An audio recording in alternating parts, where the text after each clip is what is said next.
Hello, everybody. Welcome to this demand-side data and efficiency indicators workshop for Southeast Asia, organized by the International Energy Agency over 3 days, today, tomorrow, and the day after. It's really exciting for the International Energy Agency to propose this program to the region. First of all, let me thank all our team that has organized this event, which is really a great effort of collaboration. It's about working together also with the new Regional Cooperation Center of the International Energy Agency based in Singapore, so at the center of the region. And also we have the pleasure of having participants from across all the countries in the region, India as well, and our colleagues from APEC as well, contributing over these 3 days. Demand-side data for us is very important because this is where we are able to track the progress of energy efficiency policies, but also plan our energy system for the future, because each sector has very different dynamics and requires very specific data, and we look at that. We look at industry on day 1, buildings on day 2, and transport on day 3. So we'll encourage all the participants to attend the 3 days because the program is really sector specific. Our interest for the region clearly is because Southeast Asia is very rapidly growing. It has ambitious energy objectives, and clearly we need to be able to support policy progress, taking into account the specificities of each country in terms of supply, activities by sector, and uses in each sectors, and economic patterns. So all these fast trends will require new policies to be put in place across countries. So at the IEA, we always say that the work on policy is based on data. And so that's why our focus here, we work at the Energy Data Center, part of the team. It's about understanding what data are necessary and welcome and also required for tracking and informing policies in each country. We are very happy, as I say, that we'll have different contributions. IEA team at the Energy Data Center, I will introduce them while we go. We'll have APEC contribution. We have today a presentation from Indonesia, EBTKE, and then over the other days, we'll go similarly with a mix between contribution from the IEA and from different countries.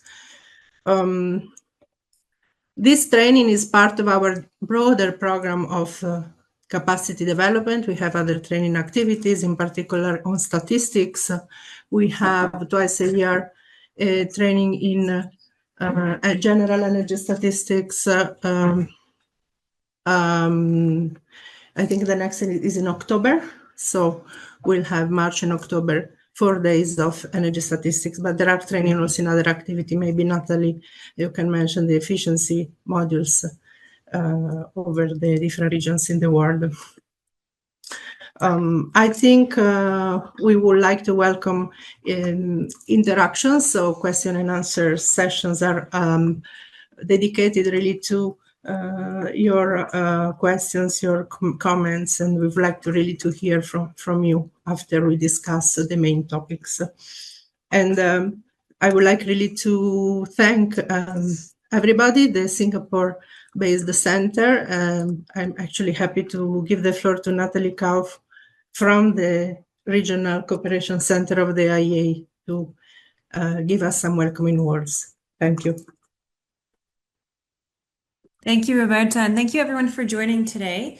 My name is Natalie Kauf, and I've been with the IEA since 2022, working on Southeast Asia. And since January, I've had the privilege to be in the IEA's new office based in Singapore, here in Southeast Asia, where we'll be working on the region. So the new office that the IEA has is the first time that the IEA is opening a new office outside of its headquarters in Paris. And it's really important to us that it's based in Southeast Asia, which has been one of the largest programs that the IEA has worked on regionally. And so while the IEA has always had a long collaboration with the region, this new office, we're trying to increase the capacity to work on several topics. Our main areas of focus are things like financing and investment, renewable integration and power systems, as well as energy technologies. And of course, a main part of this whole portfolio is working on capacity building and training within the region. And so here, this is one such example, but we've also done bilateral capacity building work on specific topics with different countries, and we're working on some larger scale. So 2 weeks ago, we had about 200 people here in Singapore from across the region who are working on power systems integration. And we're going to be having another large scale training in person in later on the year in December, where we'll be working on energy efficiency across 4 days with 5 concurrent courses. And we'll let you know when there's an opportunity to apply to attend. We also have a number of webinars. We have one coming up like this that'll be also on nuclear in Southeast Asia. And we're looking forward to hearing what you would like to know more about and what we can host in the future in terms of webinars or capacity building activities, either online or in person. So we wanted to thank you again, and we're very thrilled to be able to be here and thrilled to be able to be based in Southeast Asia. So now I think we'll turn it over to Renee, who will delve deeper into the content for the day. Thank you.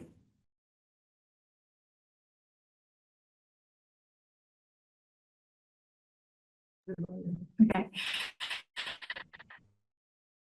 Thank you very much for the introduction, Roberta and Natalie. Can everyone hear me?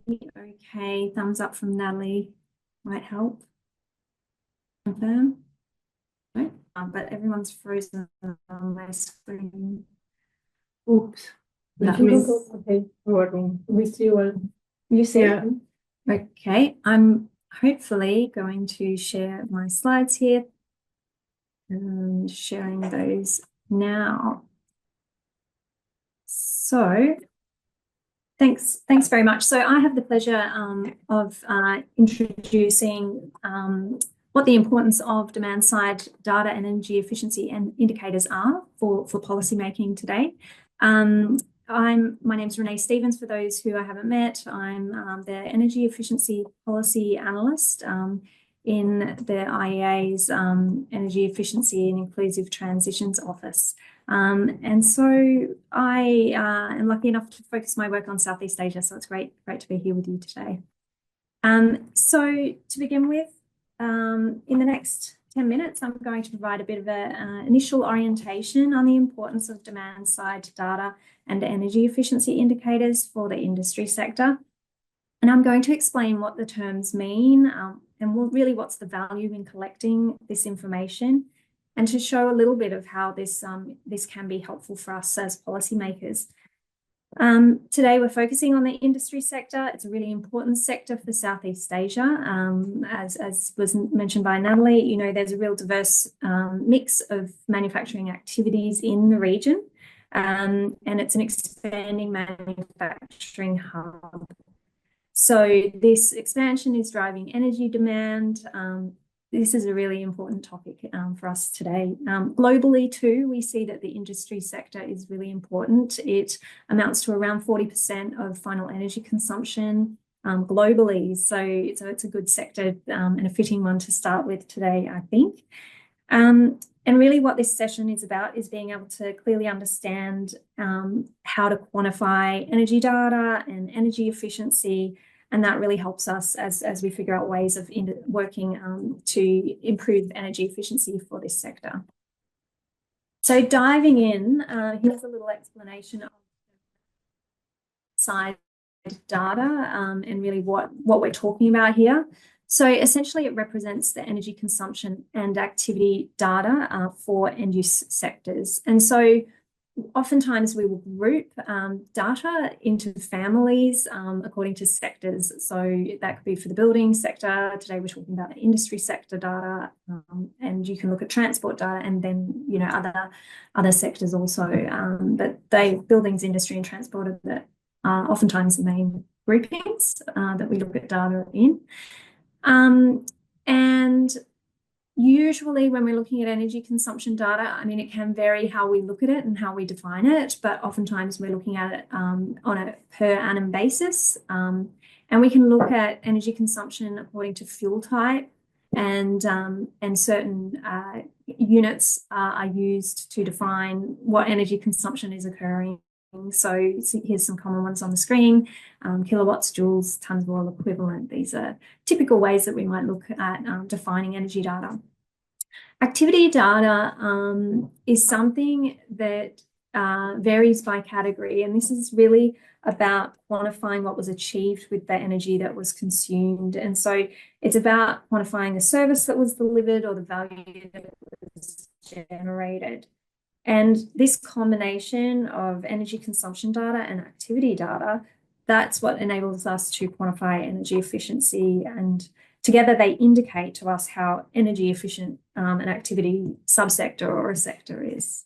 So let's then look at energy efficiency indicators. So really this is the ratio that represents energy consumption per unit of activity of the given category. So, you know, it's visually represented here on the screen. You can see it's, you know, energy consumption over the activity data. And this is how we start to quantify energy efficiency. So these indicators, what are they? They're signs that describe observable changes or events. So they provide the basis, evidence, and information that we need that's quantified for policy making. Energy intensity is a really general indicator we might talk about when we're talking about energy efficiency. But the concept of energy efficiency and energy efficiency indicators, they can apply at different scales. So this can be at the very highest level. We can look at the energy efficiency of the economy, and we can use an indicator for that, which is, again, this shown on the screen here, total final consumption over GDP. But then, you know, we have a more disaggregated, more fine-tuned version of looking at energy efficiency. And that can be in the sectoral level, subsectoral level, or down to processes and equipment. And as policymakers, we might be working on those different levels of looking at energy efficiency and solving the you know, challenges and finding the opportunities around energy efficiency.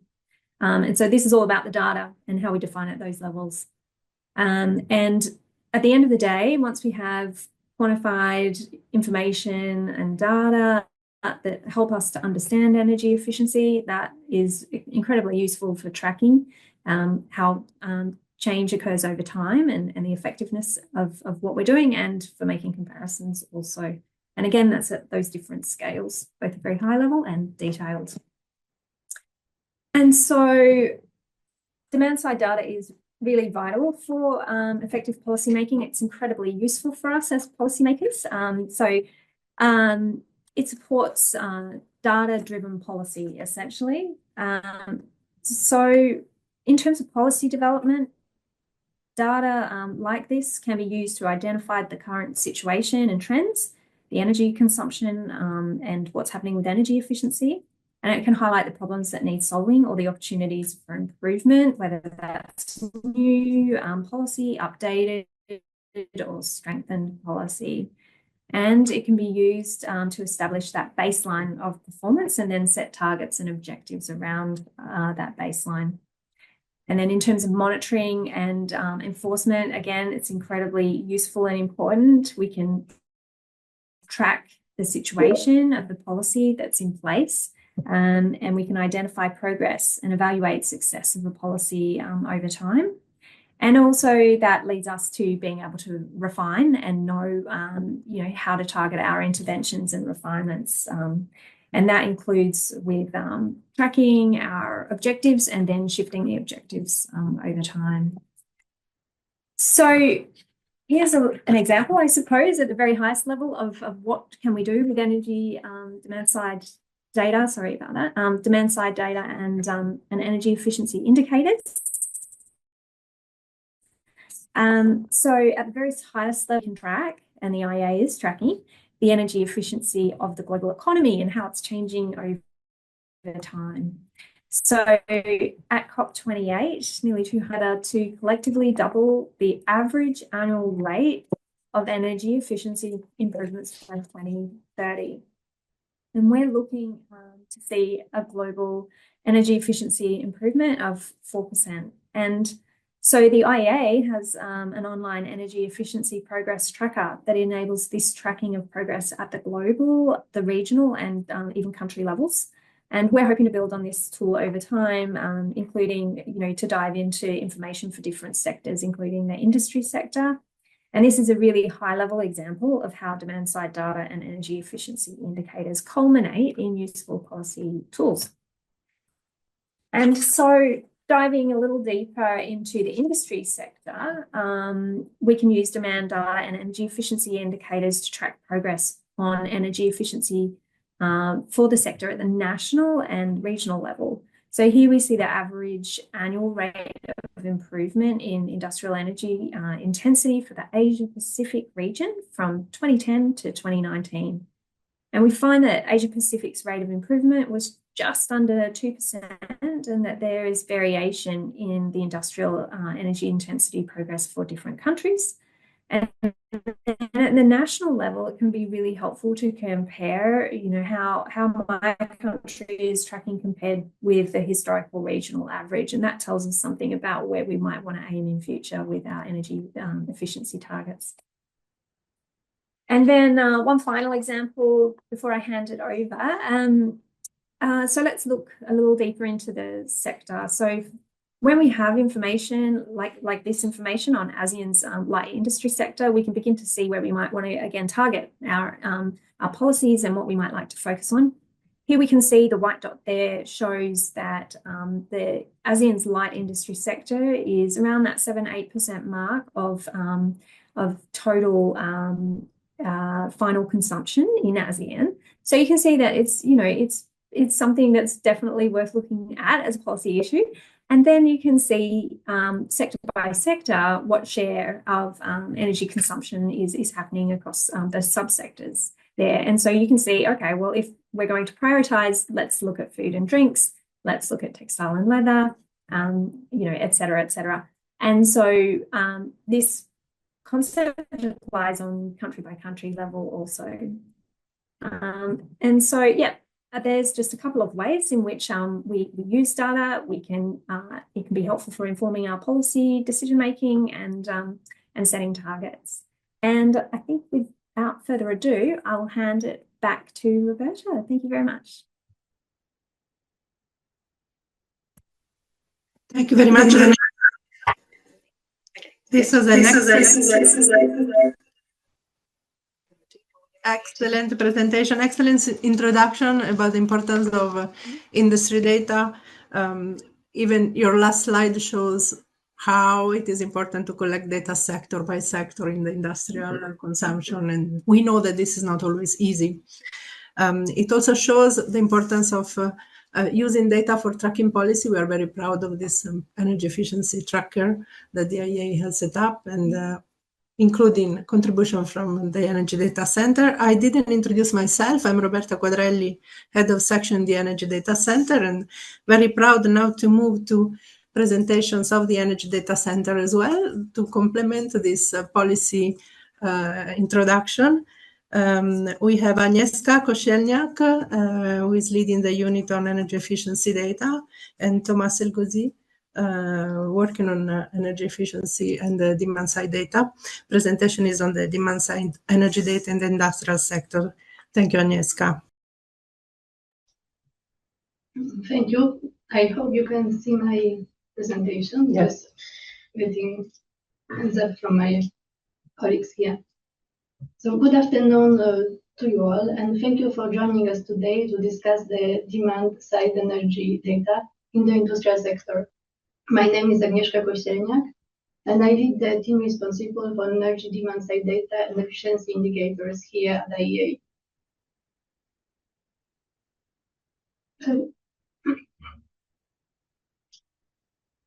Here you can see the plan for the presentation today. We have slightly above 1 hour, for this session. And I would like to cover following topics. Firstly, I will talk about the importance of collecting energy data for industry. Next, I will remind overall why end-use data are important. After that, I will quickly remind industrial classification and what we can learn from industrial subsectoral data. Next, I will go over energy efficiency indicators, and I will conclude with describing methods of collecting data and IEA tools for data capacity development. To make these sessions a bit more interactive, we'll be using Mentimeter. And I will ask you some questions, and hopefully you can all participate in this exercises. Okay, so let's start with collecting good energy data for industry.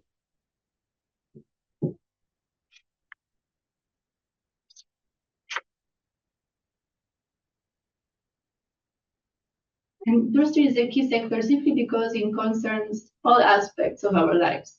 What we eat and use, our jobs, our infrastructures. Industrial production provides us with fertilizer, produce food, various materials, tools, and so much more. And it contributes to growth of our countries and increased tax revenue to municipalities, cities, and so on. Energy is key industrial resource. Structure and performance of the industry sector has impact on energy uses. The importance of industry is recognized by the United Nations 2030 Agenda on Sustainable Development. We have a goal 9 on building resilient infrastructure and promoting inclusive and sustainable industrialization, and it contributes to goal number 7 on ensuring access to affordable, reliable, sustainable, and modern energy for all. Particularly when we look at the Southeast Asia, the industry sector is the largest sector of energy demand, accounting for half of total energy consumption from end-use sectors. Industry consumes almost 10 exajoules per year, and it's growing, driven by rising production of iron, steel, and chemicals, as well as growth in the light manufacturing sectors. Now it's time for Menti. As I mentioned before, we would like to get your participation. You should be able to use Mentimeter through the web, menti.com, or using the application on your phone. To answer the question, you can use the code on the top of the slide or QR code visible here. Just answer the questions. We are starting with a very simple question. Which country are you currently based or represent? I'll give you a second to link to the platform.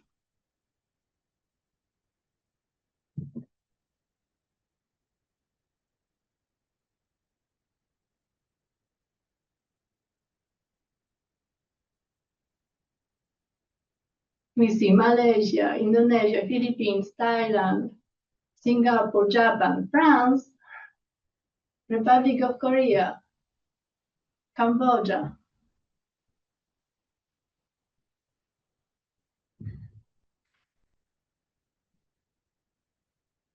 We got, I think all of you received it. We have the majority of participants from Indonesia, Philippines. And we are happy to have you all participating. So the next question. I still see that some of you are replying, so I will wait for all of you.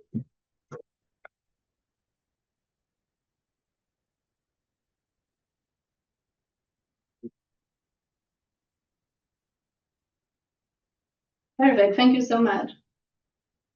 So the next question is, what is the name of the institution or organization you are affiliated with?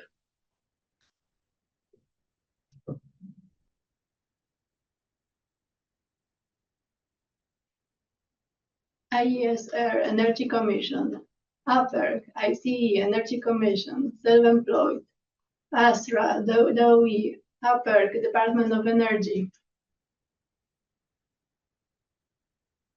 GIZ, our colleagues from DDE, the Energy Commission from Malaysia, Indonesian Society of Sustainability Professionals, Department of Energy Philippines, MEMR, DNV, Ministry of Energy and Mineral Resources,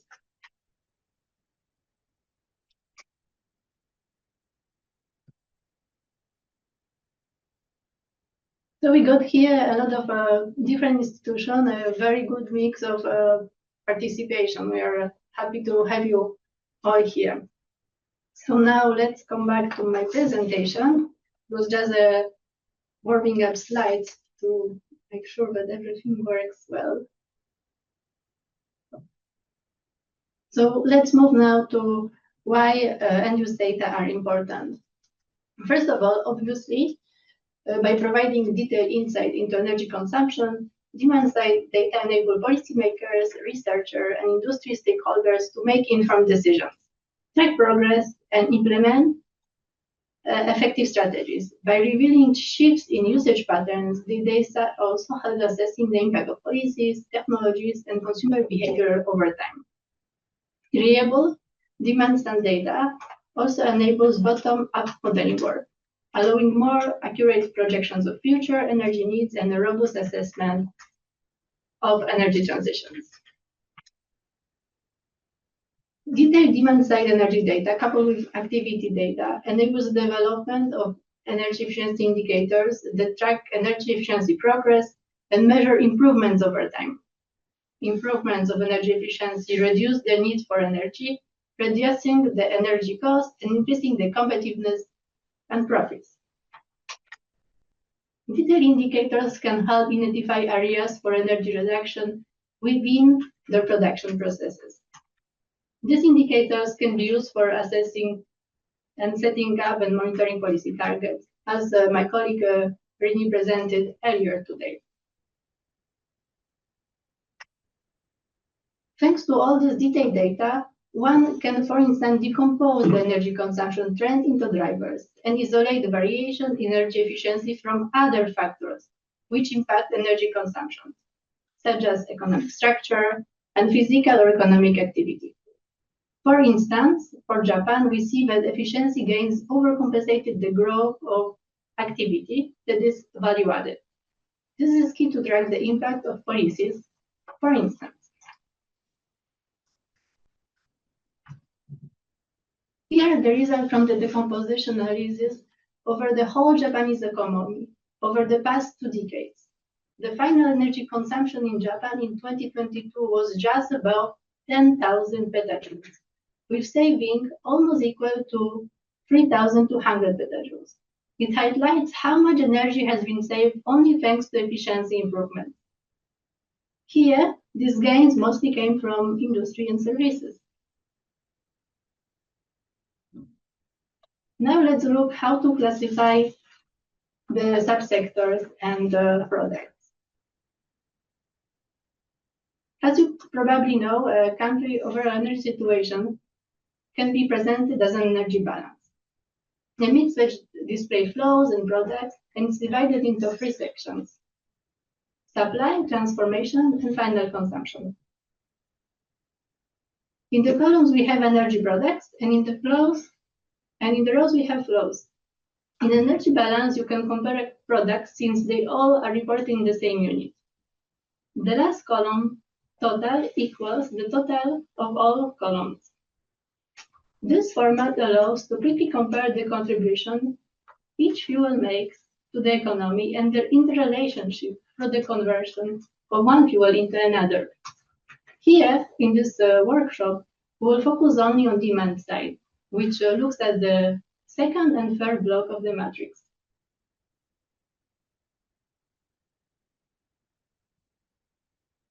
Here you can see a chart showing the total final consumption. This total consumption is divided by sector. It's the same slide which Reina showed before. So we can have residential, services, industry, transport, and others. And then these sectors can be divided into end uses or subsectors. For instance, for industry, we have manufacturing sectors, while for residential sectors, we have end uses like space heating, space cooling. As overall for energy statistics, transport activities are considered separately. There is no unique definition of what is included or excluded from industry sector. Generally speaking, in the frame of energy statistics, it refers to all activities related to the manufacture of finished goods and products, which are listed under manufacturing industry and construction. There exists international recommendation and classification which can be used to ensure clarity. The scope and the definition of industry sector is provided in the international recommendations for energy statistics, so-called IRIS, and outlined in the international standard industrial classification, ISIC. This sector should also exclude power generation, refineries, and distribution of electricity, gas, and water, as these activities are associated with transformation of energy products rather than final consumption. And as I mentioned previously, it does not include transport. The advantage of using ISIC is that it was designed and reviewed by groups of experts in the area of industry statistics and classifications. It follows the best practices for classification. In ISIC, the economic activities are subdivided in a hierarchical structure of mutually exclusive categories, facilitating data collection, presentation, and analysis at detailed level of economy in an internationally comparable standards way. The industry sector, as understood in energy statistics, encompasses ISIC division B, C, and F. So mining, all manufacturing, and construction. For the purpose of developing energy efficiency indicators, industry refers here to manufacturing sector, but exclude mining and quarrying and construction, but includes blast furnaces and coke ovens, which in the IEA energy balances is included under transformation sector.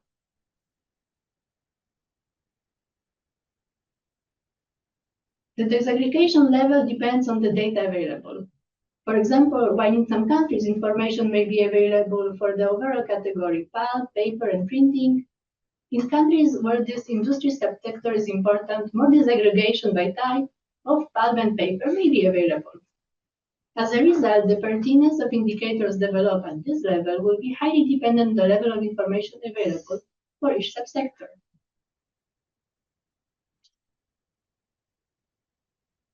Overall, the first key step to develop disaggregated data is to understand the importance of the industry sector in the economy.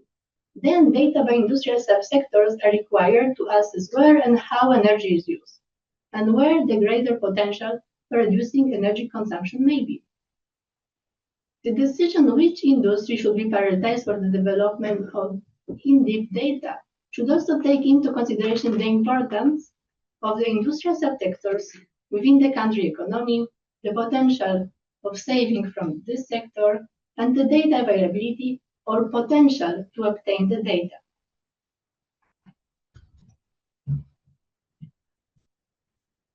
Of course, different industries use a different fuel use. The production of aluminum is electricity intensive, coal is for demand for iron production, and chemical usually use mostly oil and natural gas. But there is a large variability between countries. It is recommended to collect data by high level of segregation of products. Like you see here, it's a IEA data collection for coal. We collect data on type of anthracite, coking coal, other bituminous coal, subbituminous coal, lignite, titan fuel, coke oven coal, gas coal, coal tar, BKB. Okay, it was a bit long passage, I know. So I think it's a time for a quiz.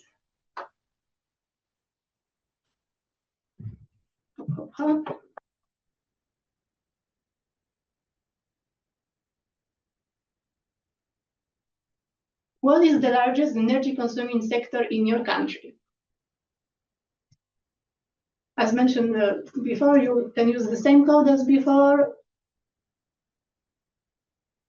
We see, many countries are choosing industry. I'm so happy. For countries, we have transport. Let's see how it will go when we have more replies.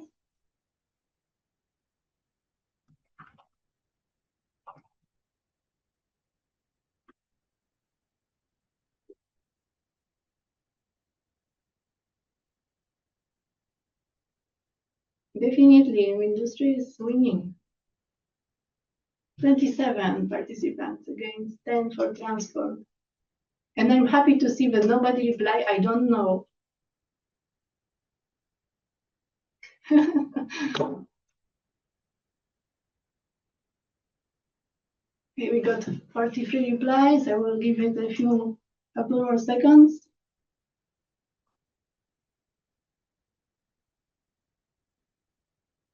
Okay, let's see any more. What are the important industrial products or processes in your country?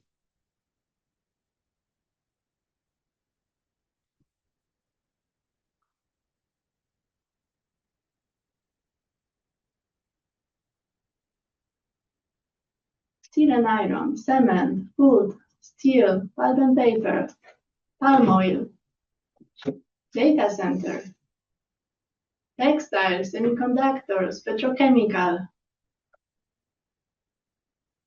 pulp and paper, food manufacturing,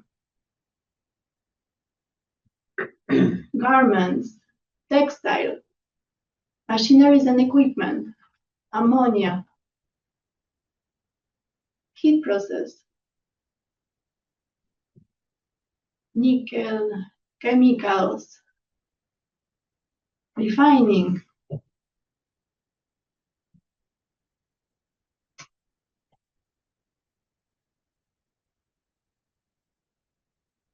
agriculture,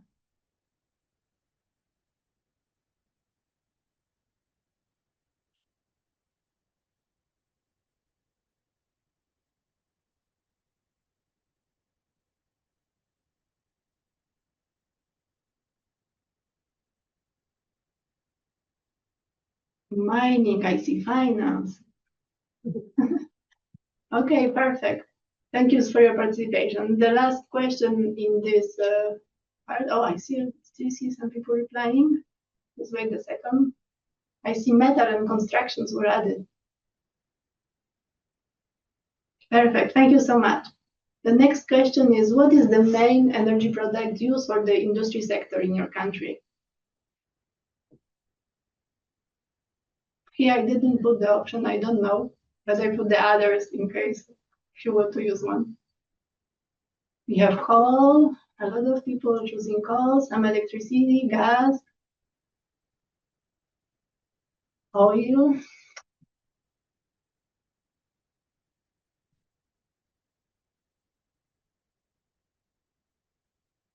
All definitely winning for now. We have one reply on biofuels.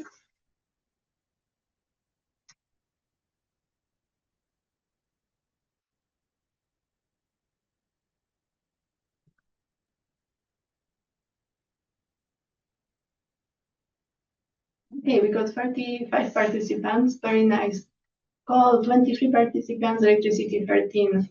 Then oil and gas, biofuels, and nobody put others, what makes me, again, very happy.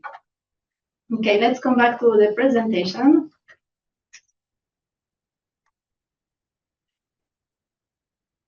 So now we will talk about what we can learn from subsectoral data. We may wonder what are the underlying details of this industrial demand. Which part of the economy is the most sensitive to price or to the energy supply disruption? Which subsectors are efficient and which one needs help to improve? Which sectors we need to focus on regarding emissions or pollution? For all of this, we need to have detailed demand information. Industry is the largest sector globally. In 2022, according to the IEA data, industry dominated the final consumption of energy and consumed almost 1/3 of all final energy. It was closely followed by transport, which accounted for 28%, and residential sector, constituting 1/5 of consumption. When we look at the ASEAN region, The share of industry is even higher, 37% of total final consumption. Transport share here is very close to the global share, but residential sector share is definitely lower. Accounts only for 15% of total final consumption. Probably some of you notice that the numbers which I'm showing here are slightly different than what Rene mentioned. It's because, as I mentioned before, industry can be defined differently, and some analysts, for example, they include non-energy use. So just if you wonder, the numbers are firm. It's just different different coverage. Okay, now let's look at the industry. So the product mix in industrial consumption. We see that globally electricity dominates the mix with 29% of all energy. And it's followed by coal and gas, which accounts for 24% and 22% respectively.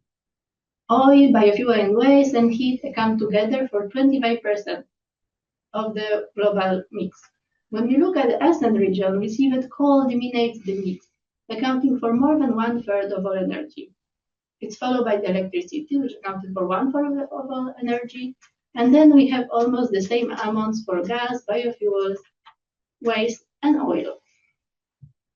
Here you can see the share of sectors in total final consumption of energy. In some countries, like in Vietnam, industry accounts for more than a half of all energy consumption. For many countries, in the region, industry share in total final consumption is above the global average of 30%.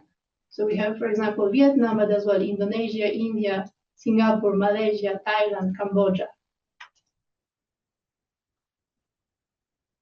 In the IEA energy balances, we can find some data on subsectoral consumption for the countries from the region.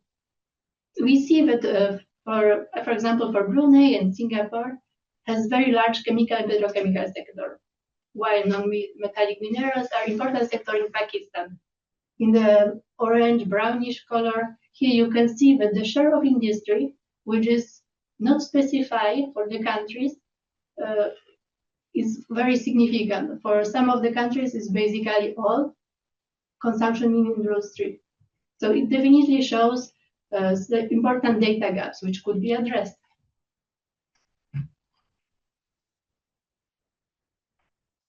Now we will move to developing energy efficiency indicators. Energy efficiency indicators enable us to track changes in energy efficiency across different sectors and guide policy decisions to improve overall energy use. Generally, energy efficiency indicators are intensities, present as the ratio between energy consumption, measured in energy units, and activity data, measured in physical units. The basis of the IEA's methodology can be summed up with this pyramid. We saw it previously. The top of the pyramid shows very aggregated indicators, such as energy intensity of the whole economy. It is an interesting proxy to compare the trends of various countries, for instance, but doesn't give many insights for policy decisions. The further down one goes, the more data one needs. The subsectoral data, along with the related activity data, can divide the focus points for improvements, whether through investment, technological upgrades, social measures, etc. Many industrial processes are largely influenced by the type of process. Like for iron and steel, we can have basic extrusion furnace, electric arc furnace, direct reduced iron. And the high-level indicators from the bottom of the pyramid refers to this energy consumption per unit of physical output for each product type. But the availability of this aggregated data is very limited.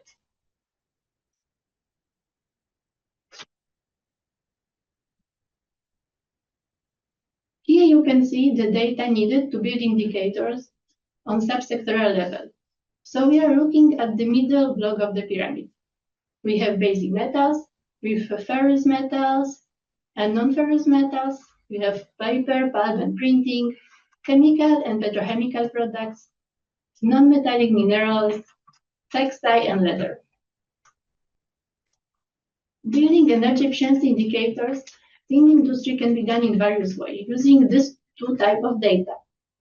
First one needs subsectoral energy consumption data, ideally over time, for each fuel, which can be sector-specific, like light liquor. It needs to be weighted by activity data, namely for industry either value-added or physical production. For example, we can compute some indicators like energy consumption in iron and steel and ferrous metals per ton of steel produced. The industry sector is heterogeneous and very complex. At the disaggregated level, the best indicator to assess energy intensity is energy consumption per unit of output. However, this indicator is available only for some industries, as other industries are typically too heterogeneous to have one measure of production, like chemical industry, as some products may be produced by the same type technology.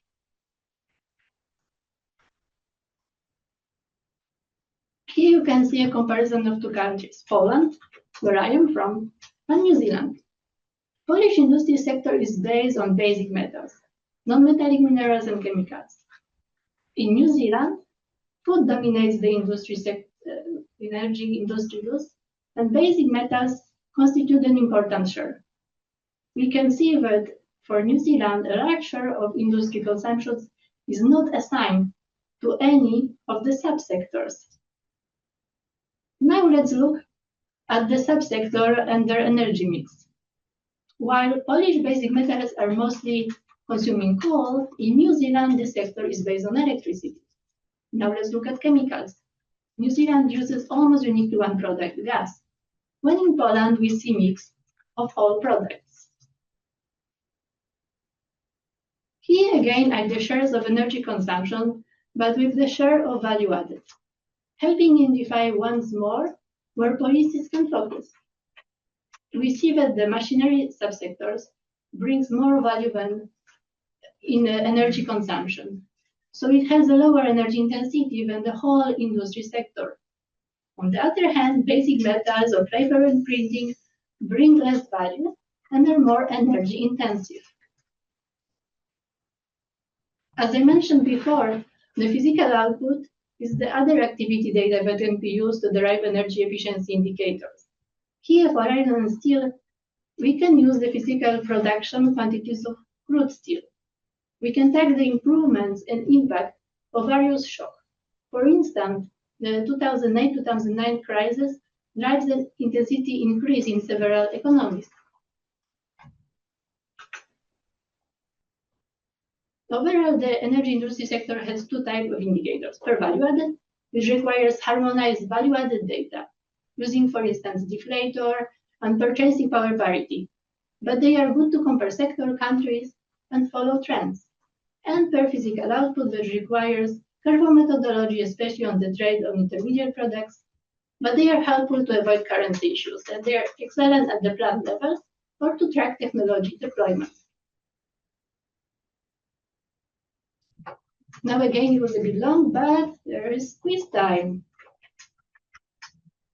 Please go to Mandy, and I'm trying to turn it on. The next question is,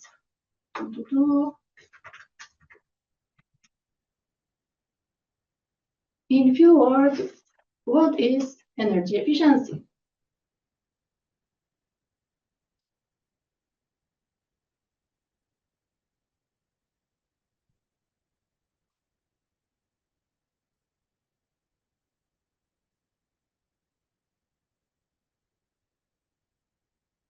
It's an open question, so probably takes a little moment.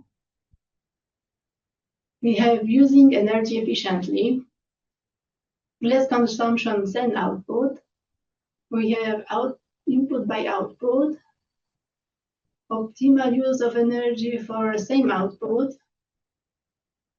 amount of energy used per unit activity, less energy, more output, optimization, output and input. I see as well energy savings, but usually we, yes, it's as well a way of seeing. energy efficiency, it's to save energy, it's optimization, it's mitigate future emissions, same output, less energy, smarter energy usage.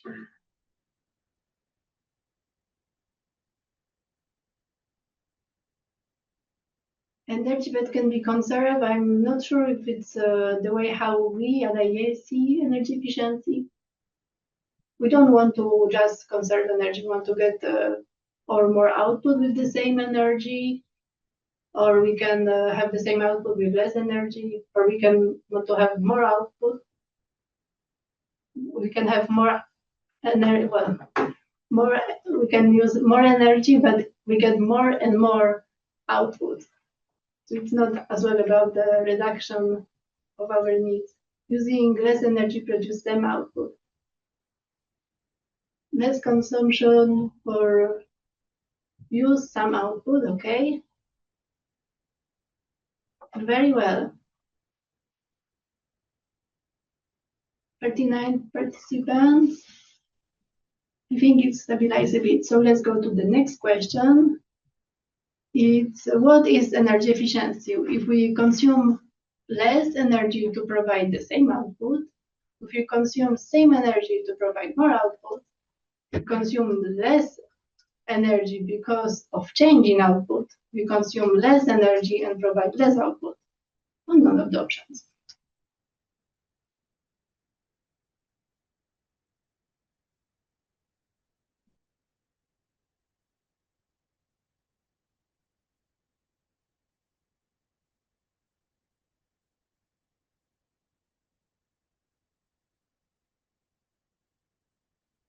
The first option definitely wins. We have mostly consume less energy to provide the same output and consume same energy to provide more output.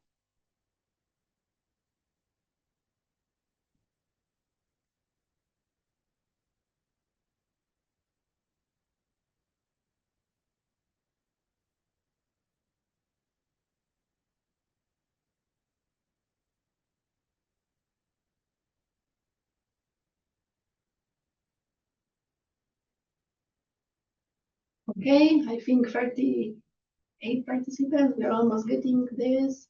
There is somewhere, sometimes we have about 40.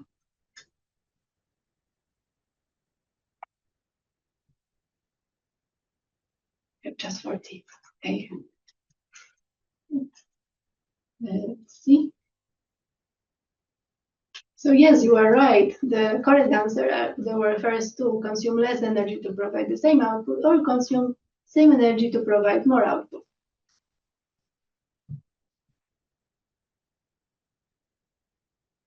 Next question, which I have to you is to match industrial sector energy and activity data. You can do it by choosing -1 for sub-sectoral value added, 1 for physical output, and 0 if you want to use GDP.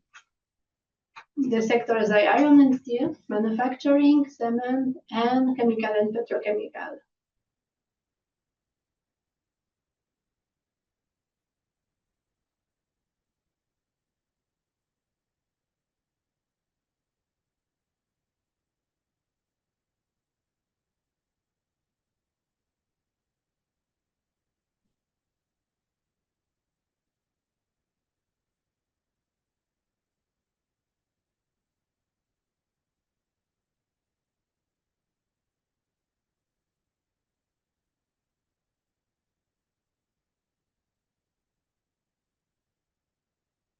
Okay, we see that most of the replies tend to go to physical output for all of the options.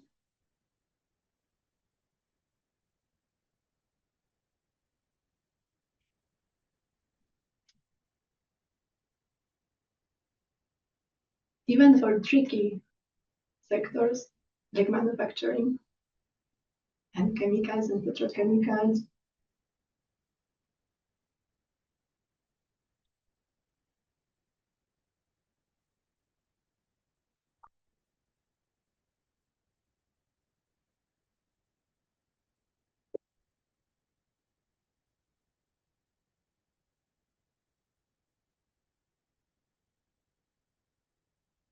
maybe a couple of more minutes.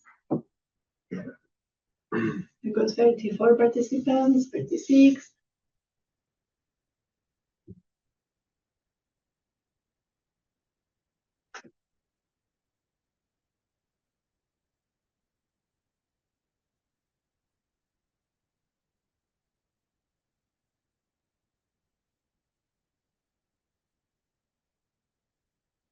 I think we again stabilized. So as we mentioned before, basically there are two activity data which you can use. You can use the subsectoral value added or physical output depending on the data availability. Of course, it will be easier to get the physical output for iron and steel and cement, while for manufacturing, it will be difficult to define what's the physical output. So probably in the case of this large and heterogeneous sectors like manufacturing or subsectors like chemical and petrochemical, it will be easier to use subsectoral value added. Okay, thank you so much. Let's come back to the last topic of the presentation. What is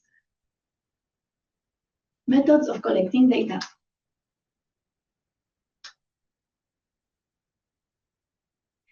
Now let's look at what are the types of data collection for industry. First, we have administrative data. These are data collected primarily for non-statistical purpose. And they are adopted for processing statistics. For example, manufacturers or vendors needs to report some data that can be the great use for demand data collection, like production output. Next, we have surveys. Countries can administer survey with their energy suppliers or end users. Good response rate can also be obtained when made compulsory by law. On the other hand, response rates and data detail can be low if surveys are operated on voluntary basis. For a company accounting purpose, the department should hold utility data for the current year and can be used for providing needed information in surveys. There is a so-called basic survey for enterprises, and it's key to gather detailed subsectoral industrial data. I will discuss it shortly after. We can also gather data via direct measurements. There are some variables that are better measured rather than surveyed. For instance, data collected by smart meters can provide up-to-date information. Finally, we have estimation and modeling, which allows data to be quantified when actual measurement cannot be obtained. It provides quick results and helps to reduce gaps in case of infrequent surveys. That end result is highly dependent on the accuracy of the data input and the model design. But here for industrial sector, the survey is key. If we don't have a survey on industrial consumption, it's very hard to obtain robust data. That's why I want to show you an example of a survey done by another country. So you can see here this basic industry survey or basic survey for all enterprises. It's a survey on energy consumption of all products. It is usually done annually for year -1. It covers all large and medium enterprises and a sample of small enterprises. The questionnaire is in the form of enterprise energy balance. It covers information on network suppliers, electricity, gas, and heat, and market purchases, coal, oil, biomass, energy from own stocks, energy produced in own transformation processes, energy used for processing, energy used for transportation, non-energy use, and others. The value added by services sector subcategory. So here I will show you an example of the survey done by one of the countries.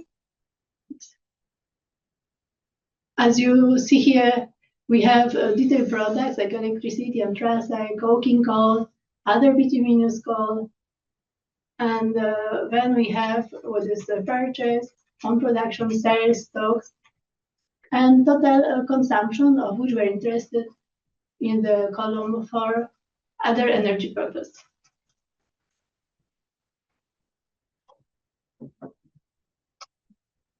Let's come back to the Menti because we are really curious to hear what's the data availability in your country. So again, we come back to Mentimeter.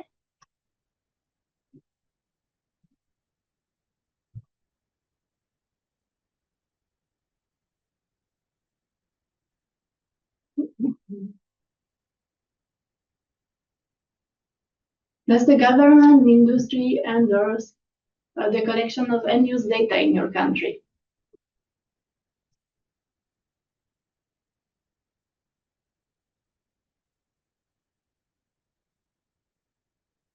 We have many yes, some maybe, some probably.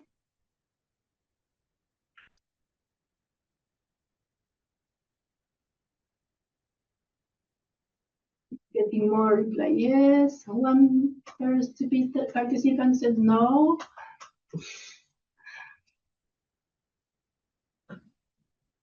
We are not asking which country it is. You can reply freely.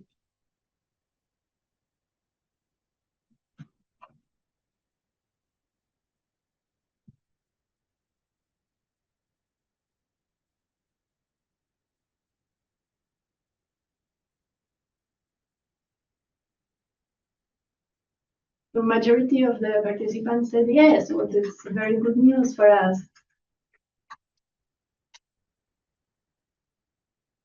I'm a bit worried about the person who said no. I hope it will change in the future, particularly after our workshop.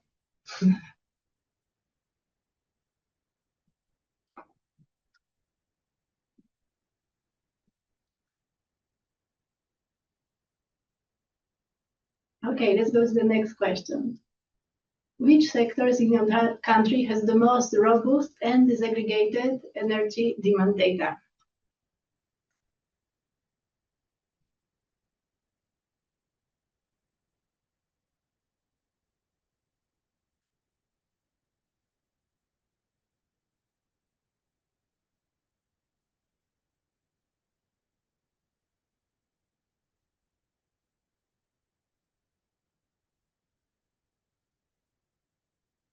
We see that for now industry is winning, but we have as well good replies for transport, residential, two free participants for residential. Nobody mentioned services. Usually services are the sector, which is the most complicated. And the data are definitely lacking disaggregation. But we have as well 3 participants who said all. Now we have 1 person for services. Happy to hear that some countries are as well working on this.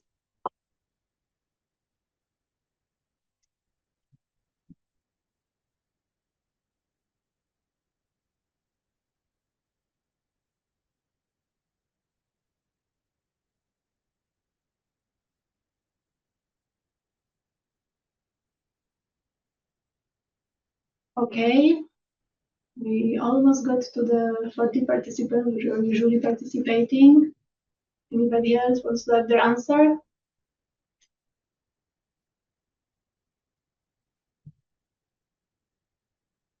Okay, let's move to the next question. Does your country have sub-sectoral data for the industry sector? Yes, definitely, partially. There is no sub-sectoral industry data available in my country. I'm not sure. I see, yes, definitely. And yes, partially.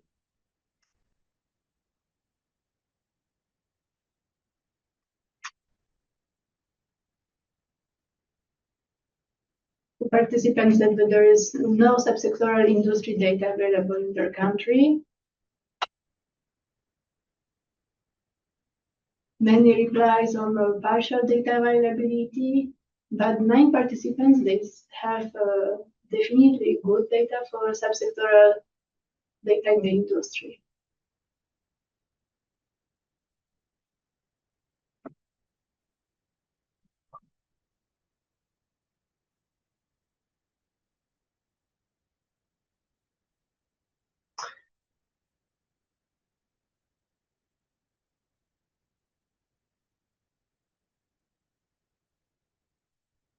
Okay, we have 31 participants, of which 4 they said that they don't have subsectoral industry data, and for 17 participants the data are available but partially, and 10 of them they have the subsectoral data for industry.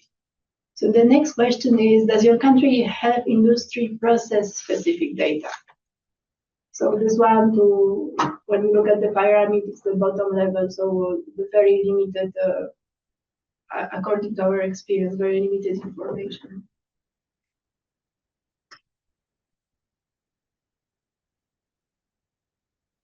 So here we see that the situation is slightly different. We have actually many participants saying that there is no this kind of information available in those countries. Many participants are not sure. We have 8 participants.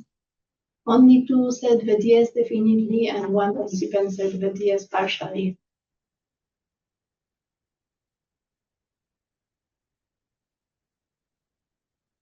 Okay, let's wait a bit more.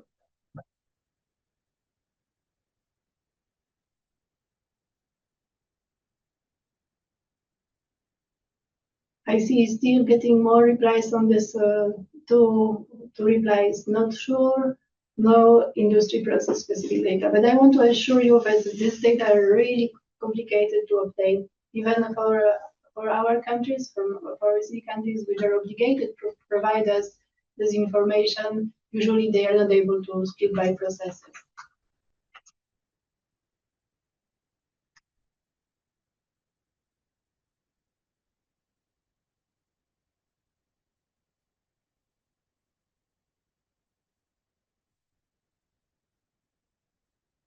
Okay, so the next question and the last question in this series is open question. What are the main challenges in collecting energy demand side data in your country? And if you could concentrate, of course, here on the industrial sector.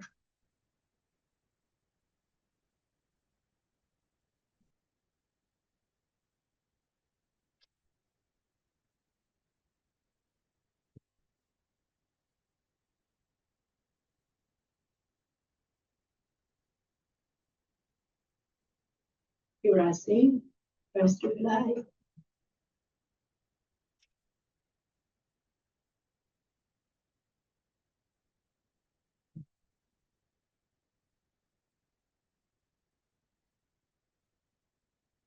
Data privacy, yes, definitely confidentiality is one of the big issue. Confidentiality more, but more replacing this area. Industrial commercial underreporting, data availability, domestic regional breakdown of data, consistency, need to benchmark for data for consumption. The end users didn't know the importance of collecting data. No enforcement from the government. Again, data privacy, accuracy and availability, inconsistent data.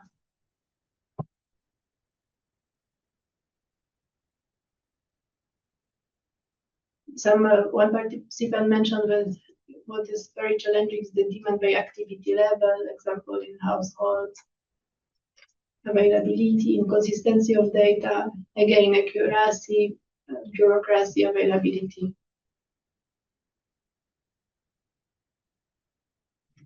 Digitalization.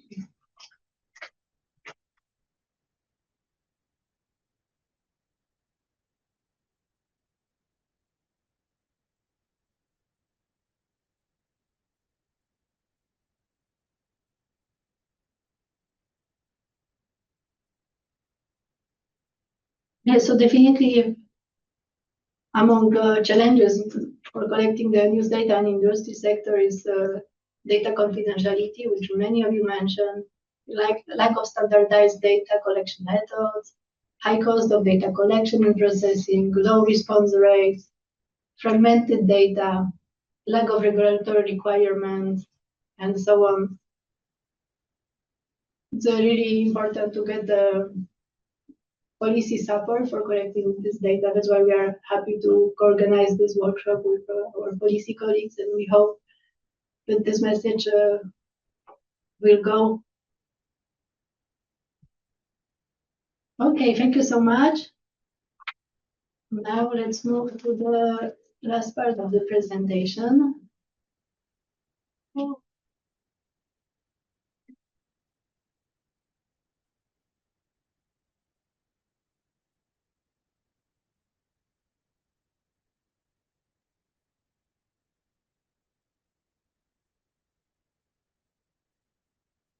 So IEA tools for data capacity development. We saw before there are many ideas on how to collect data, but of course, every country, every sector, and every situation is unique. The truth is that the other countries' experience are incredibly valuable resource, and one needs to collect when one needs to collect new data.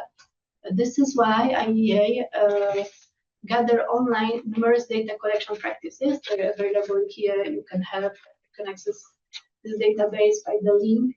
And this data collection practices come with documentation, survey responses, and reports. And for many countries around the world, the coverage is hugely diverse and present a different situation. We have examples from Indonesia to Bosnia and Herzegovina, from industry to residential, from services to modeling. And of course, if you will try to go through these data practices, you will find something interesting for you. Maybe we can as well put you in the institutions who provided these examples. So if you would like to as well add your examples to this database, we'll be happy to get it. Or if you already in the past provided your examples, but it's expired, you had a new survey, a new way of collecting data, we'll be happy to update this information.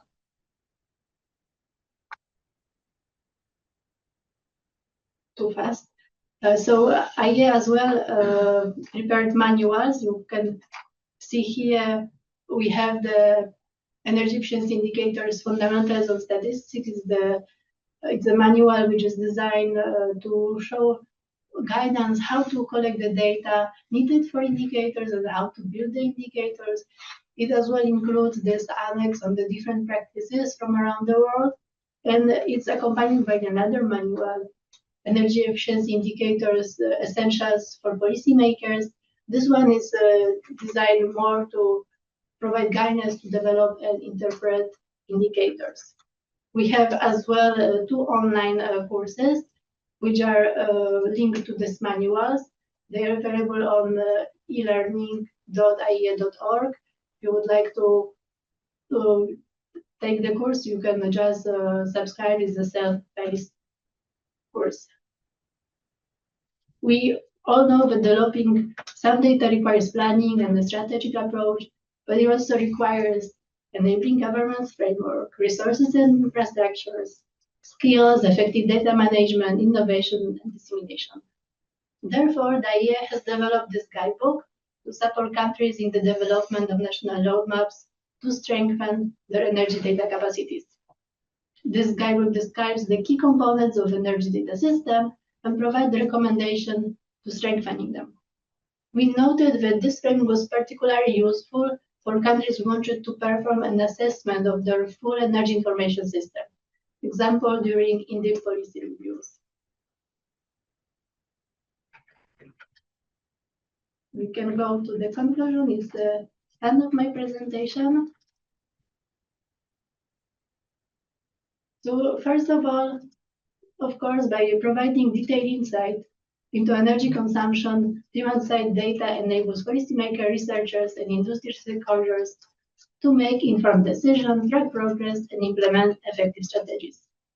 Reliable demand-side data also improve energy modeling, allowing to more accurate projections of future energy needs. And demand-side data coupled with activity data enables the development of energy efficiency indicators and track progress and measure improvements over time. And the main message from this presentation is that IEA is pleased to collaborate with countries to enhance energy side data collection analysis. So if you would like to cooperate with us, please contact us. Here you can see our email. We will be happy to work with you and to help you in the data, checking data quality and so on. So just drop us an email. We'll be happy to hear from you. Thank you so much for being here, and I'm giving back voice to my boss, Roberta.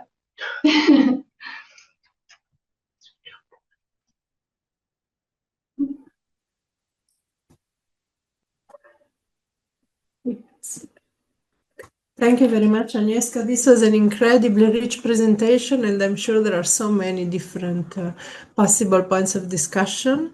It also shows nicely how the experience of the IEA in data collection and methodological definitions is operating, and we hope really to engage some further interest from our participants in different countries.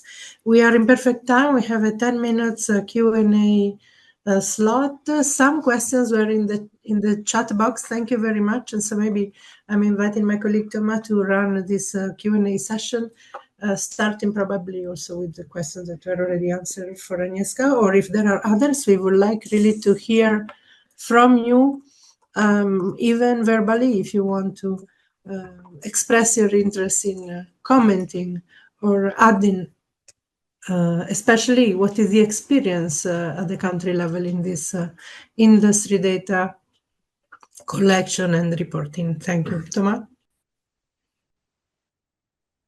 Yes. Hello, everybody. I hope you can hear me well. So yes, we had multiple questions. One of them that I left totally unanswered because I think it needs a lot more details provided is the one that is asking about explaining when do you use energy efficiency and when do you use energy intensity in the analysis, and maybe some details about the differences in there and how you decide which indicator you want to use and how you work on this. Thanks.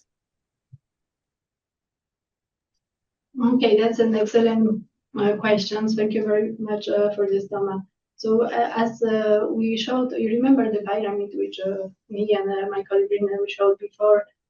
Energy intensity is very good indicators because it's available for almost all the countries, because it's very simple. It provides most of the countries now they have at least total energy supply, and GDP is as well available for most of the countries. So it's indicators which can be really applied for all the countries. The problem with these indicators is that it's not measuring energy efficiency or energy efficiency improvements. It's because when we this indicator can hide, for example, the changes in the structures or increase in activity. For example, it's obvious that if our industry output doubles, we will use more energy, and this indicator unfortunately hides it. To have better understanding of what are the trends in our energy efficiency, we need to have more detailed information, and this information will come if we collect data on this at least sub-sectoral industry, and then we look at the value added, or if we have more information on production.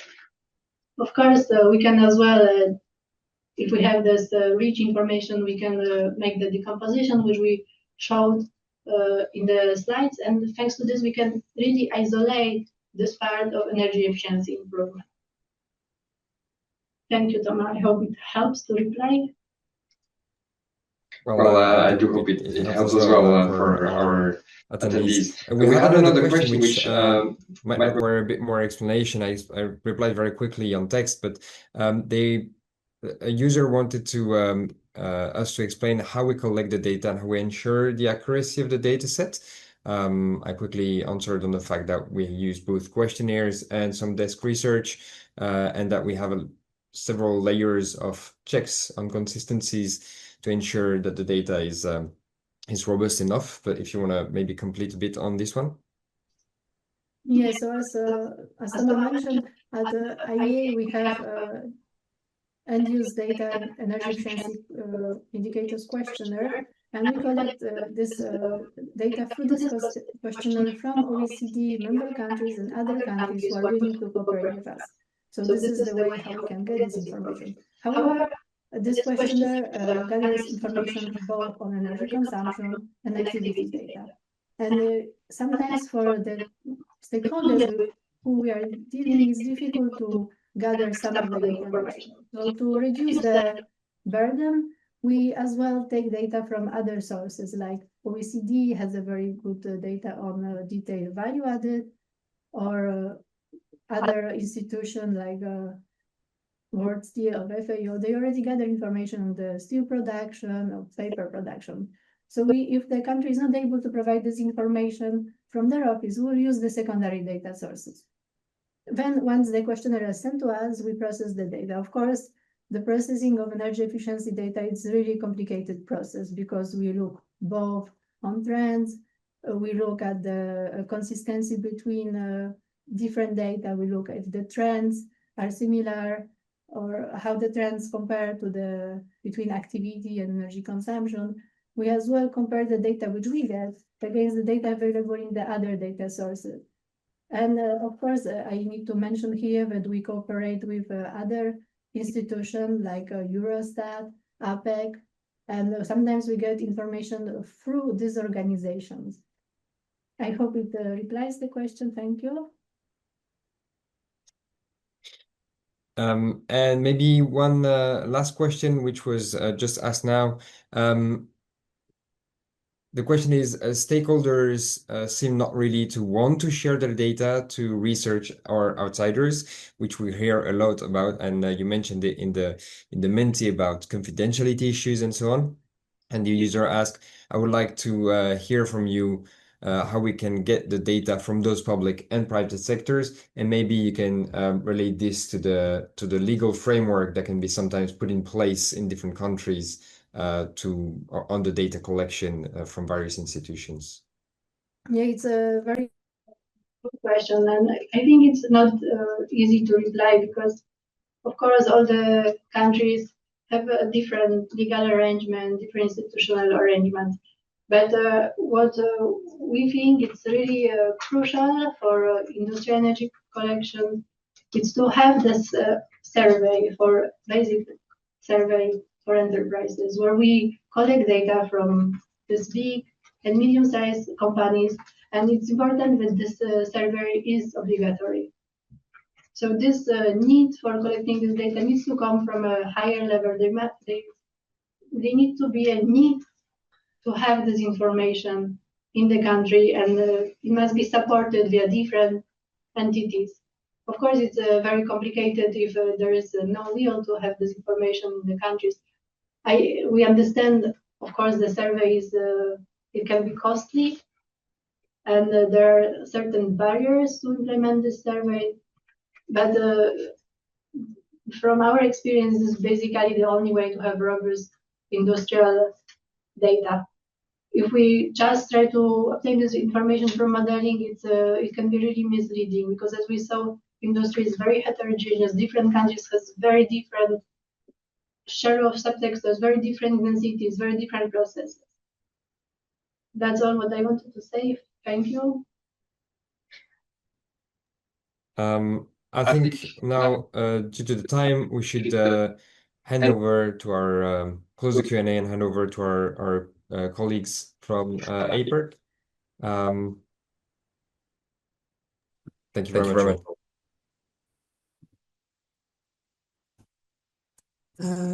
Thank you very much, Agnieszka and Thomas. Of course, if you have further questions, you are free to share them in the chat, because our main objective is really to address clarification requests and understand a little bit. Also, if you have more interest in engaging with the IEA in this domain, so please feel free also to continue your comments online, and we'll see if we have other mechanism to get back to you. Now we are very pleased to have participation of our colleagues from APEC, and we have Matthew Damlao, who is Energy Statistics and Training Officer at APEC.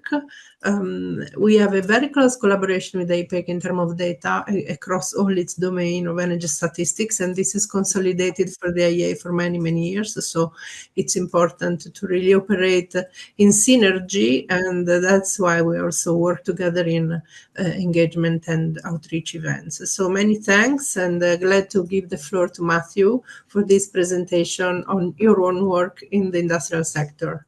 Thank you. Thank you, Roberta, for the introduction. So good afternoon. I hope you can hear me clearly. My name is Matthew Dumlao from Asia Pacific Energy Research Center based here in Tokyo, Japan. We focus on the 21 economies within the Asia Pacific Economic Cooperation region. So today I'll be presenting the industry's energy demand side data and energy indicators as far as what we have in APEC, with a special focus on the Southeast Asian region. So I have only 2 bullet points. First, I'd like to show the information and insights from the energy balance table. Second, we would like to highlight the additional data requirement, which was already highlighted by Agnieszka, but we'll show more on what data we currently have. So first, let's look at the energy balance table, focusing on the final total energy consumption of the industrial sector. Here are the data for the 21 economies within APEC. So the numbering, the table on top is the share of each subsector within the country, and the subtable below is the total consumption in terms of petajoules for each of these economies. Now, if you can look at here, the top 3 economies, China, US, and Russia, actually comprise majority of the demand. But if we remove this top 3, the next one would be Indonesia and Japan. Now, since our focus is on the APEC ASEAN, I'd like to show more about the APEC ASEAN data. So among the 7 economies within our jurisdiction, 4 economies are able to break down the industry demand into specific sectors. So as you can see here, if you look at Indonesia, 31% of their demand is on the iron and steel. However, they still have to disaggregate some of their data. That's 47%. For Philippines, majority of the demand is on food and beverages, and that also is true for Thailand, which I think was reflected in the Menti earlier. And then for Vietnam, they consume a lot of energy for non-metallic mineral products. So these are a quick way to visualize the data as far as the energy balance table is concerned. So if we look at the EBT data from 2000, and we can look at the 4 economies that I mentioned. So we can see here that Indonesia is undergoing expansion in their steel industry, which caused the increase in energy consumption in 2022. So Indonesia's cement production and paper and pulp production seems to be recovering from the effect of the pandemic. So for Thailand, so high demand for food and beverage subsector, but this demand has been hovering in the same value since 2010. The pandemic decreased this, but it has already recovered. So same can be said for their non-metallic products. So chemical seems to be growing, where the 2022 energy consumption is double that of 2012. Looking at Vietnam, so Vietnam started disaggregating their data from 2010. So you can see here that from before 2010, we don't know the distribution of the energy consumption, but from 2010, they were already able to disaggregate their data. So the high energy consumption under non-metallic products is attributed to the mining of bauxite, which is a raw product for aluminum. And energy demand for iron and steel, food and beverages is also increasing, similar to the trend for Thailand. I think I skipped Philippines. So in the Philippines, the trend in distribution of the energy consumption is consistent if you look at the trend. And Philippines continue to consume more energy for food and beverages. So if you compare the consumption in terms of petajoules of the 14.03.7, which is food and beverages and tobacco, is dominating the energy consumption within this economy. So some quick insight from the energy balance table. So energy consumption data from each economy can reveal the industrial focus of each sector or each economy. This allows us to focus our effort on making energy-intensive industries more efficient. An increase in energy consumption could indicate a rise in production within that industrial sector. However, despite this, we need more information because more efficient production could distort this number, ideally in a good way. So just a brief introduction about the energy efficiency indicator template on the APEC side. So APEC has recognized the importance of additional data for energy efficiency since 2014. We introduced the energy efficiency indicator template in 2014. In 2022, APEC decided to adopt the IEA template since some of the economies, APEC economies, are already submitting the same information to IEA. So this reduces the burden on these economies and at the same time, harmonize the data gathering effort with IEA for the other economies within the APEC's jurisdiction. So after 2012, we already harmonized it with IEA and it was able to improve the data collection. So this was already discussed by Agnieszka. Just to highlight for what we want to gather. So data requirement beyond the energy balances, we want to get the specific data related to clinker, cement, pulp and paper, iron and steel, aluminum and chemicals. And at the same time, we also want to get the gross value added and production for these industrial sectors. So why do we specifically look into this? So first, iron and steel is for steel making is one of the most energy consuming industrial activities. That's why we want to gather more data on this. And then for chemicals, I've only highlighted 3. So ethylene, propylene, and ammonia. They consume a lot of energy, and if we can reduce the energy consumption there, then we could produce these chemicals more efficiently. And aluminum requires a lot of electricity. Clinker and cement, as we have seen in the Menti earlier, consumes a lot of energy. And finally, we have pulp and paper.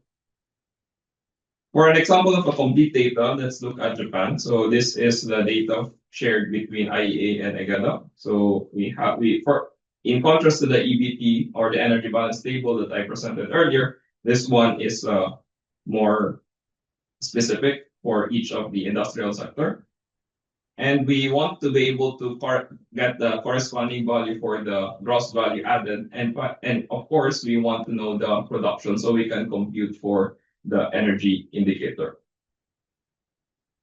Now, the problem is that even when we adopted the template from IEA in October 22, only 6 of the 13 non-OECD APEC economies were able to submit the IEE template. And more than that, here is the table for all those 6. So through here, I designated this as the more than 50% of the desired industrial related data was submitted. And only one economy submitted the template completely. So you can see here, we want energy, commodity, and GBA. So only one economy was able to submit all 3. So then we can compute for the energy indicator for this. One more economy submitted energy and commodity at the same time, but they don't have the GBA. And 2 economies were able to submit the energy and GBA, but they were not able to submit the commodity data. And then here we have the commodity data and the GBA data, but they were unable to disaggregate the energy data. So we cannot compute for the energy indicator. And this last sector submitted the template. This is the one economy, but we're more focused on the other sector, residential and transport, and they don't have energy, commodity, or GBA data for their economy. So this is my final slide. Insights from the current data: collecting the industrial data would allow each economy to evaluate and compare their energy efficiency. So this enables each economy to identify areas of improvement. And I think IEA have the same insight. However, we should recognize that collecting data, detailed data, will be challenging, and its benefit can only be realized if all parties have access to complete data, so we can do the comparison. So through our mandate here at APARC, of supporting member economies through knowledge sharing and providing training programs to enhance research capabilities across the region, we remain supportive of economies seeking to collect their own data. That's why we want to help each of the member economies to gather their own EEI or energy efficiency indicator data. So that ends my presentation. Thank you very much.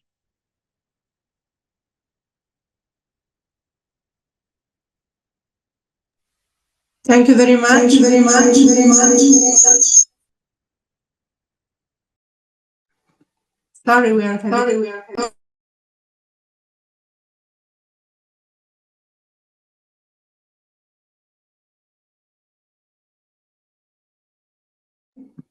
I try now.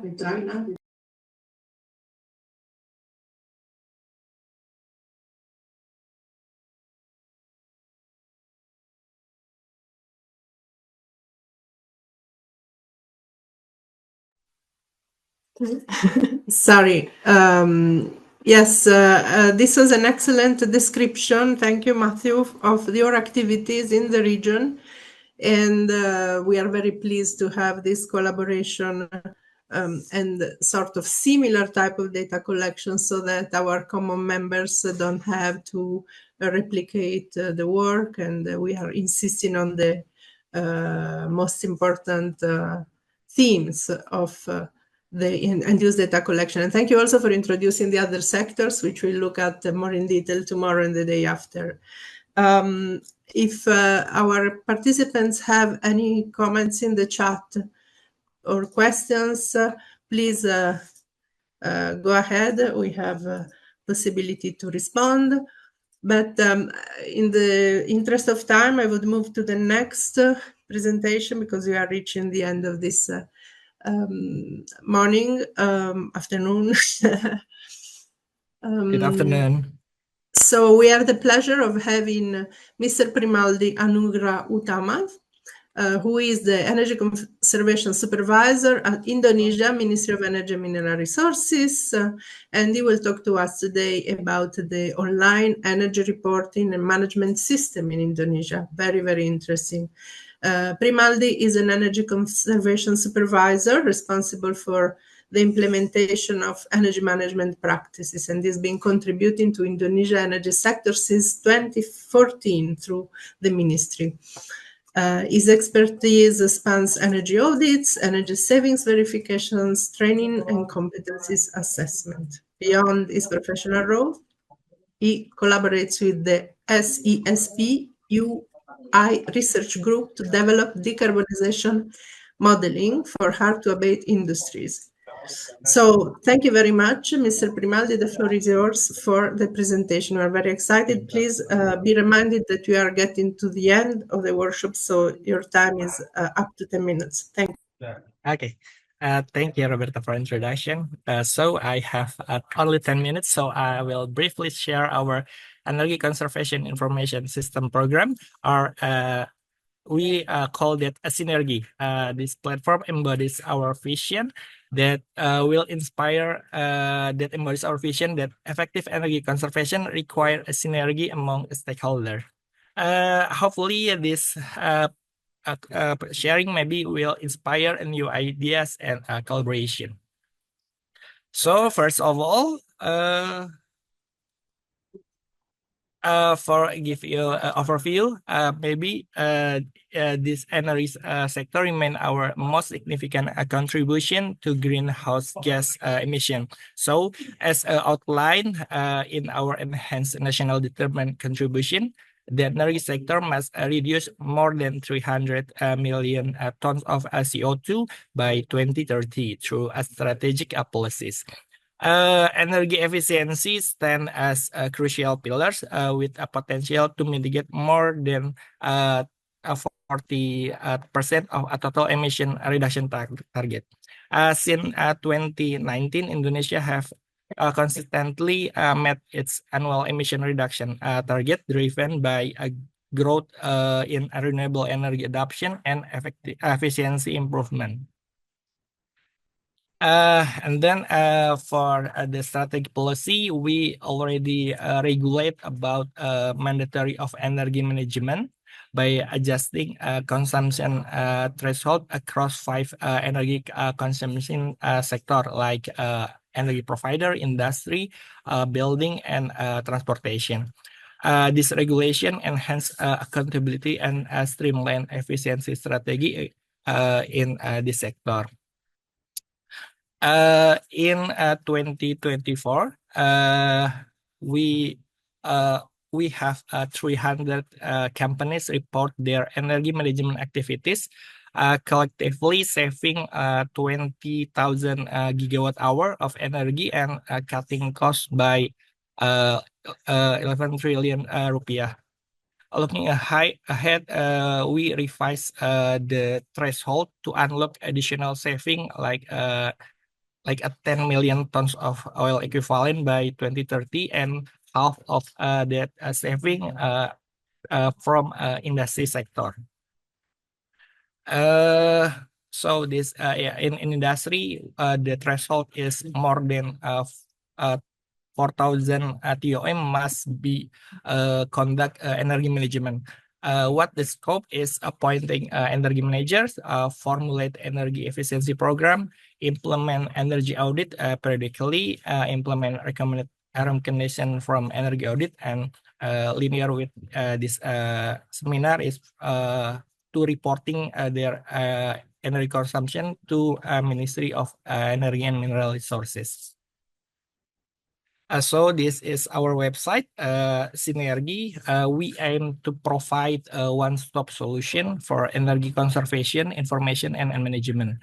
The energy management reporting system is integrated to this platform to enable efficiency data collection and analysis, supporting stakeholder in making informed decision. So we have informed the government program, and then to benchmark the energy consumption, we publish the appliances database for a minimum energy performance standard. We publish a list of energy efficiency certified, something like that. And in the system, we have energy reporting system. Energy management reporting within Sinergi operate with 2 type of account. It's a holding account and a side account. Holding account represent business entities responsible for overseeing a multiple site, and a side account categorized by a sector. It's with a tailored reporting format and performance indicator in industry sector, building sector, and transport sector. In Sinergi, the participating of a company provide comprehensive report including like a company profile, energy management system, equipment and energy transformation data, energy resource, and consumption record, production, or a baseload metric are as energy performance indicators, energy conservation initiative, or maybe activities to improve their energy performance, and audit implementation detail to in this reporting. Statistically, from this data, Sinergi generate analytic insights such as energy profile from what the resource, what kind of resource, what kind of equipment, what kind the trend of the reporting, and detailed recap of conservation impact. Energy, the entities who have reporting to government receive an automatically generate certificate. This certificate is supporting tools to environmental assessment, green taxonomy evaluation, and energy-related incentive. Maybe it's this data from the last year in 2024. Energy efficiency maybe reduce 1.43% of total industrial energy consumption. primarily in upstream industry, chemical, and high temperature process like cement and ceramic. Directorate of Energy Conservation is promoting to alternative mitigation measure which outperform equipment replacement such optimizing operational setting, modifying equipment or tools, implementing of precision measure for efficiency gains. Additionally, our data collection analysis highlight the potential for electrification for low pressure boiler, which currently rely on coal as a high impact in efficiency standard. And then in our ministry, promote the decarbonization in industry with certification of or a certificate of removal of carbon emission. So from the activity reporting to to government, we can identify what kind of activity can issue the emission reduction certificate and participate in carbon trading, so they can monetize of reduction in offset scheme with carbon market. This initiative enhance economic sustainability while contributing to Indonesia long-term emission reduction. Maybe that's all from my presentation. Maybe it will be give a benefit to all of us. Thank you. Thank you very much. This is extremely interesting for this workshop and certainly more in general, because we are impressed by the depth and the disaggregation of the information that you're collecting. Quick question, maybe if we can, like what are the challenges in the data aspects of your data management system, energy efficiency management system? Maybe because we have a limited resource, or limited person, we need to verify the reporting. So if the data is clear, maybe it will be good to analyze. But if data is maybe bad, it's difficult.